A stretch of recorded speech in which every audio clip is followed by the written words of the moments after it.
नमस्कार दोस्तों, मैं हूं गीता, लेकर आई हूं अपना शो जासूस या जर्नलिस्ट। दोस्तों, महोबा ज़िले के अतरार माफ गांव में जनवरी के महीने में दरोगा के अपमान से आहत होकर एक युवक के फांसी लगाकर आत्महत्या करने का मामला सामने आया। बता दें कि 33 वर्षीय राजन के घर 10 जनवरी को पुलिस गई थी।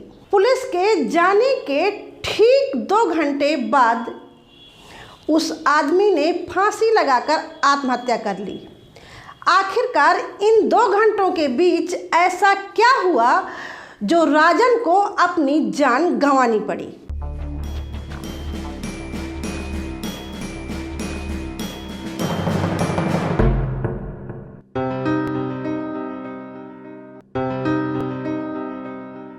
मेरे छोटे भाई ने सुसाइड की है। उसने जो है मैसेज सोशल मीडिया के माध्यम से उन दोनों करण सिंह राजपूत और देवेंद्र पांडे जी, जो हमारे अतरार इंचार्ज हैं, उनको दोषी ठहराया है। उन्होंने ये भी बताया कि गांव के लोगों द्वारा कुछ दिन पहले बसों के कांच तोड़े गए थे, जिस चीज को लेकर करण सिंह और राजन के बीच विवाद चल रहा था। अब जब ये रात में 11 बजे पहुंचे तो अब ये बताइए, तो अब भाई पूरा मोहल्ला इकट्ठा हो गया। इन्होंने अब पुलिस जाएगी तो पुलिस कौन सा भाई अभिवादन करती है किसी के जाके। फिर उनने सुबह गए उठ के और एक सुसाइड नोट लिखा, और इसी के कारण मैं अपनी जान दे रहा हूँ और पुलिस इस तरीके से परेशान करती है। मेरी जासूसी कहती है कि इस मामले के 2 महीने गुजर चुके हैं, लेकिन अभी तक कोई एक्शन नहीं लिया गया। पुलिस इस मामले में काफ़ी देरी कर रही है। तो वहीं मृतक के ममेरे भाई दीपक राजपूत कहते हैं कि मृतक ने मरने से पहले जो सुसाइड नोट लिखा था उसमें साफ साफ श्रीनगर थाने के दरोगा को दोषी ठहराया है। इसके बाद भी पुलिस उसके खिलाफ FIR दर्ज नहीं कर रही, ना कोई एक्शन ले रही।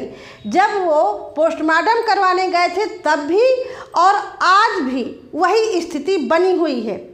दूसरी बात, इस मामले को उछालने के लिए और पुलिस के खिलाफ लिखने के लिए किसी मीडिया की भी हिम्मत नहीं पड़ रही है। उनकी कोई बहस हुई तो इन्होंने गाड़ी में बैठे बैठे उसको डांट दिया, गाड़ी गलौज कर दी। तो उसने क्या किया, जो वहाँ अरविंद राजपूत था सेल्समैन, उसने दरोगा जी को फोन लगा दिया कि दरोगा जी और हमें राजेंद्र सिंह ऐसा भूल गए। तो उन्होंने कहा ऐसे में FIR नहीं होगी, तुम ऐसा करो लूटपाट का मुकदमा लगाओ और बाकी हम जाएंगे, हम देख लेंगे उन्हें। तो इनने जितना पैसा था जो भी किया हो आधा आधा लेके वहां से, और बाकी लूटपाट का मुकदमा लिख के रात में 11 बजे के करीबन ये पहुंचे घर। दरोगा वहां गया तो उसने ये बात कही कि आपने करण सिंह के साथ मारपीट और लूटपाट की है। तो राजन ने दरोगा से कहा कि ठेके के बाहर CCTV कैमरा लगा है, आप जांच करवा लीजिए अगर मैंने ऐसा कुछ किया है। लेकिन दरोगा ने एक नहीं सुनी और उसको दोषी ठहराता गया, इसलिए उसने आत्महत्या की है और इसका जिम्मेदार दरोगा ही है। उसने आगे ये भी बताया कि इस मामले को लेकर के महोबा SP जांच करवा रहे हैं। उन्होंने कहा है कि वो निष्पक्ष जांच करवाएंगे।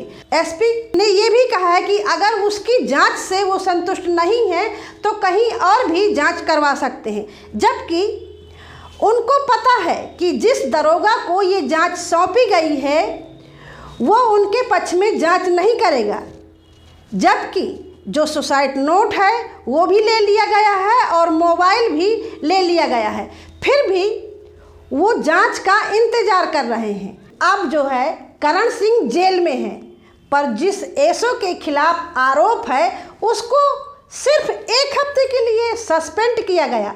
इसके बाद उसका ट्रांसफ़र खन्ना थाने के लिए कर दिया गया।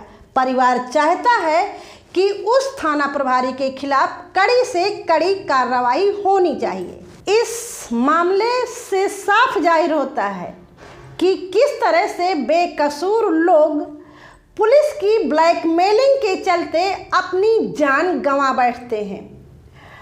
दुख की बात तो ये है कि इसके बाद मृतक का परिवार सालों न्याय के लिए इंतजार करता रहता है। ये कोई पहली घटना नहीं है। अगर मैं उदाहरण के तौर पे बताऊं तो इसके पहले एक घटना फतेहपुर जिले में हुई थी, जहां पर पुलिस प्रताड़ना से परेशान होकर एक व्यक्ति ने आत्महत्या की थी। और अभी हाल ही में ज़्यादा दिन नहीं हुए, एक शाहजहांपुर का वीडियो वायरल हो रहा था, जहां पर पुलिस के कार्रवाई न करने से परेशान होकर एक व्यक्ति ने एसपी ऑफिस के सामने आग लगाकर आत्महत्या कर ली। ऐसे हजारों मामले देश की विभिन्न अदालतों में चलते होंगे और इन झूठे मामलों से न्यायालय का वक्त भी बर्बाद होता है, लेकिन कौन कहे। तो ये थी मेरी आज की जासूसी भरी कहानी। अगली बार फिर मिलूंगी किसी नए मुद्दे के साथ। तब तक के लिए दीजिए इजाज़त। नमस्कार।